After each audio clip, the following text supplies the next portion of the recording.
बिस्मिल्लाहिर्रहमानिर्रहीम। अस्सलाम वालेकुम।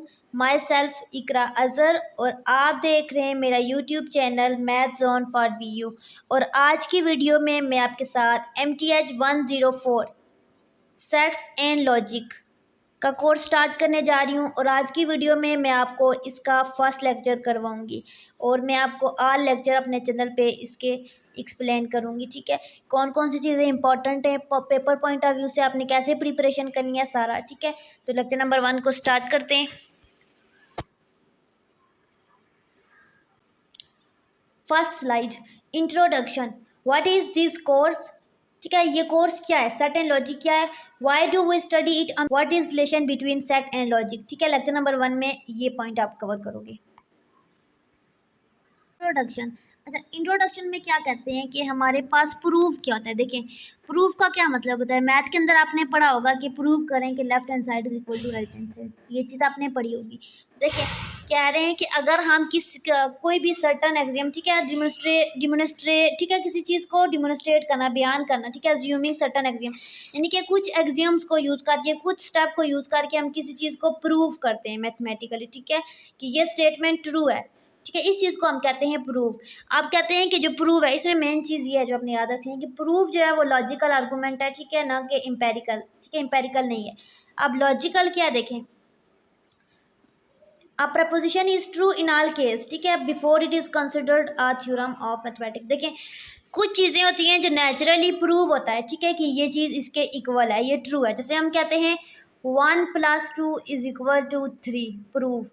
ठीक है, प्रूफ, ये प्रूफ हो गया है कि 1+2 = 3 होता है। ठीक है, तो ये हमें प्रूफ करने की ज़रूरत नहीं है। कहते हैं कि ऐसी चीज़ें जो हमें नेचुरली पता होता है कि इनको प्लस करें, माइनस करें, मतलब सॉल्व आउट करें, तो ये इस चीज़ के इक्वल आते हैं, ट्रू प्रूव होती हैं। ठीक है, उनको हम कहते हैं लॉजिकल आर्गूमेंट। और कुछ आर्गूमेंट होते हैं जिनको हम प्रूव करते हैं बाय यूजिंग थ्योरम। जैसे हम कहते हैं कम्यूटेटिव लॉ, आपने पढ़ा होगा कम्यूटेटिव लॉ कि A+B = B+A। ठीक है, ये कहते हैं कम्यूटेटिव लॉ होल्ड करता है ट्रू। ठीक है, तो इस चीज़ को हम सॉल्व आउट करते हैं प्रॉपर स्टेप यूज़ करके। ठीक है, एक्सप्लेन करते हैं बाय यूजिंग थ्योरम। ठीक है, थ्योरम को यूज़ करके इस चीज़ को हम कहते हैं इम्पेरिकल वन। ठीक है, इम्पेरिकल प्रपोजिशन। बस इसमें यही है,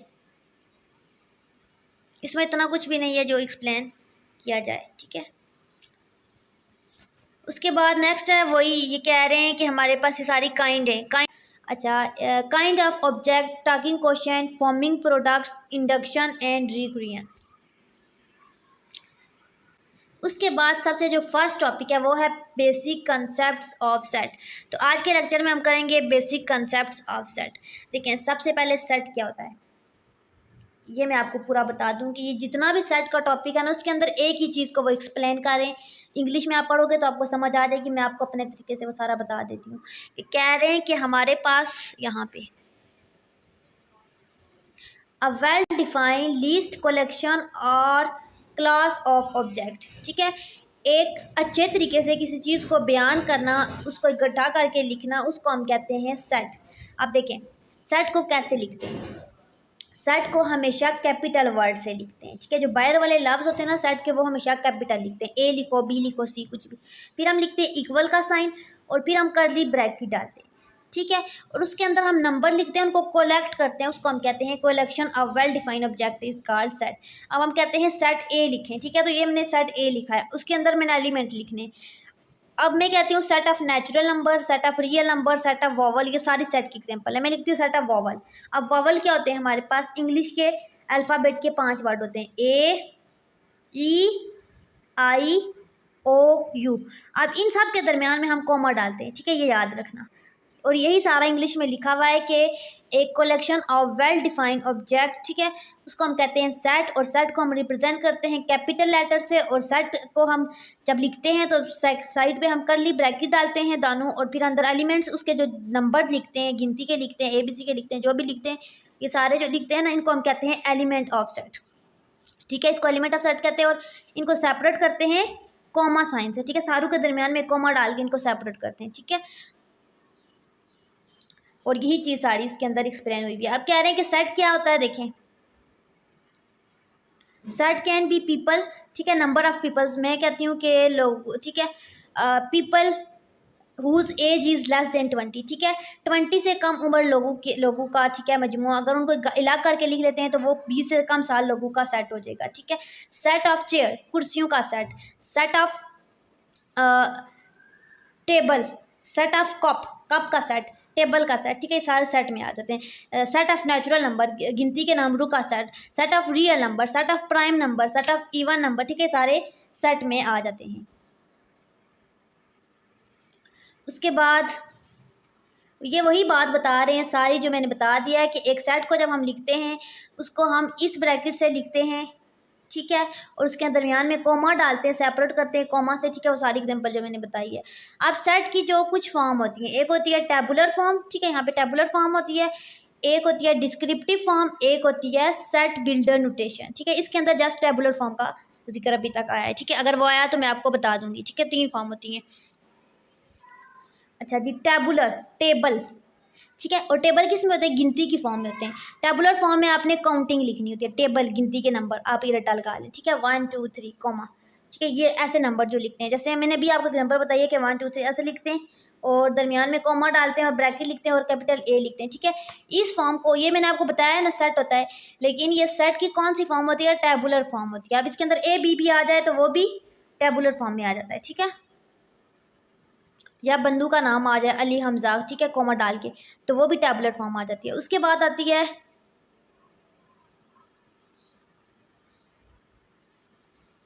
ये जो फॉर्म होती है इसको हम कहते हैं सेट बिल्डर फॉर्म।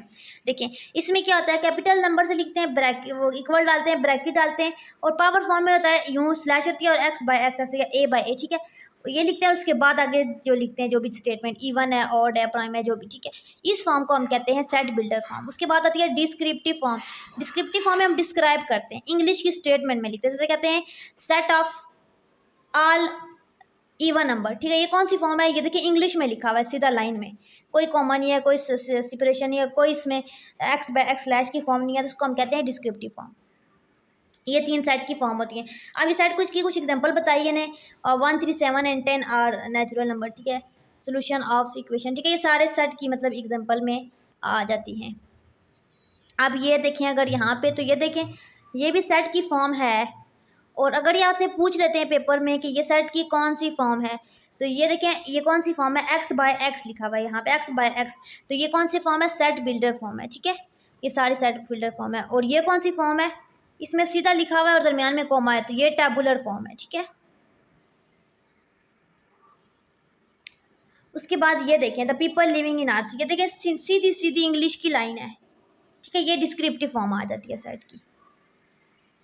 और ये वही बता रहे हैं कि हम जो सेट के बाहर जो नंबर होते हैं, ये जो सेट के बाहर होते हैं उनको हम कैपिटल वर्ड से लिखते हैं, और जो अंदर होते हैं उनको एलिमेंट कहते हैं, और उनको छोटे वर्ड से डिनोट करते हैं।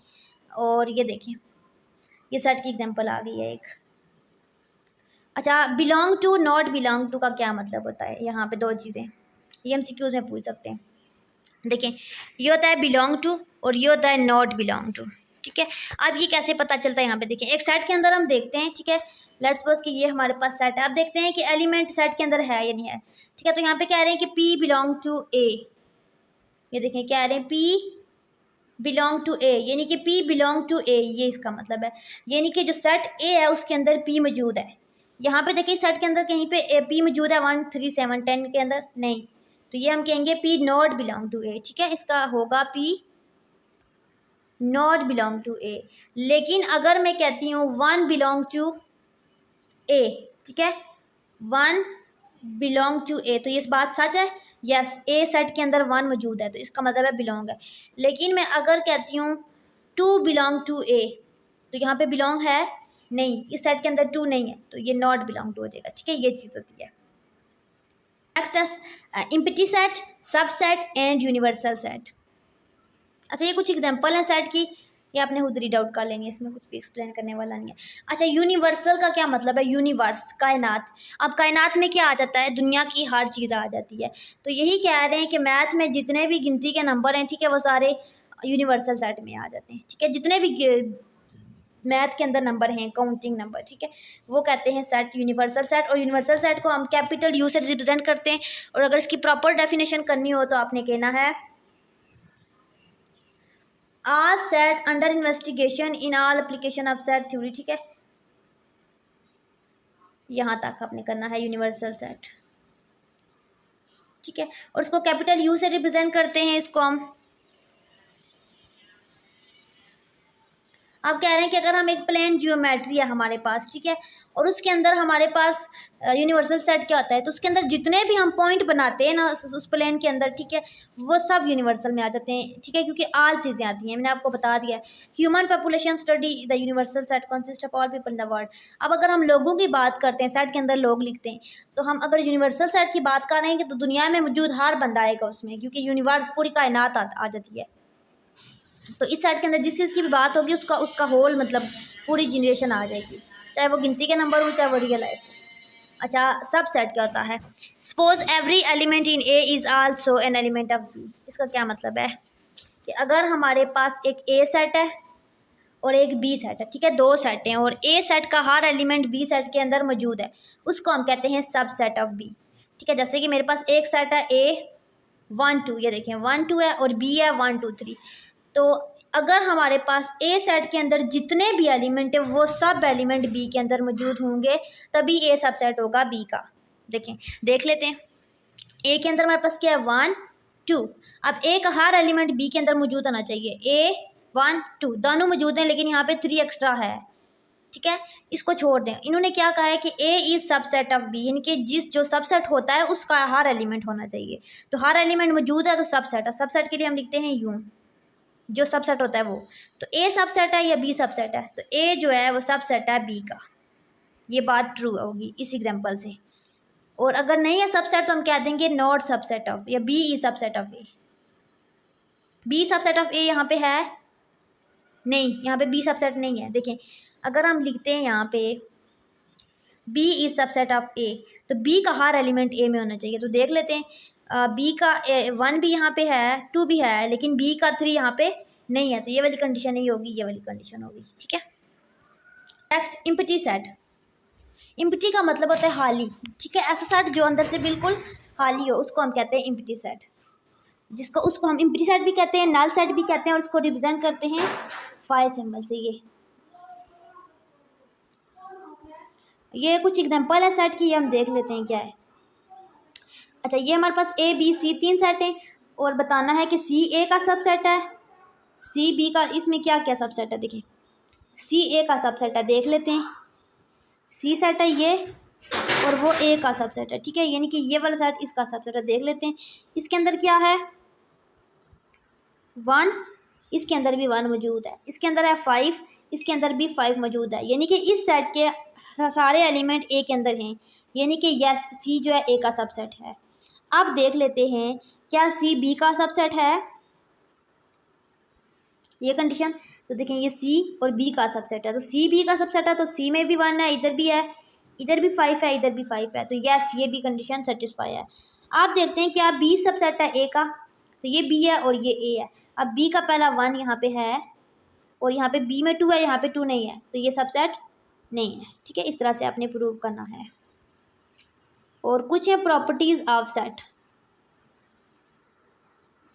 ये कुछ प्रॉपर्टीज़ हैं, इसमें से एमसीक्यूज आएंगे और क्वेश्चन भी आ सकता है, राइट प्रॉपर्टी ऑफ सेट, ठीक है। इसको अपने अच्छे से पढ़ना है, इसमें से ज़रूर पूछेंगे कुछ ना कुछ। Every set A is subset of universal set, ठीक है। यूनिवर्सल सेट का मतलब देखें, यूनिवर्सल सेट में हर सेट आता है, दुनिया का हर सेट, हर नंबर आ जाता है, ठीक है, गिनती का। अब हम गिनती के कुछ नंबर लेके कहते हैं इसका सब सेट है, तो जाहिर है वो उसका सबसेट होगा।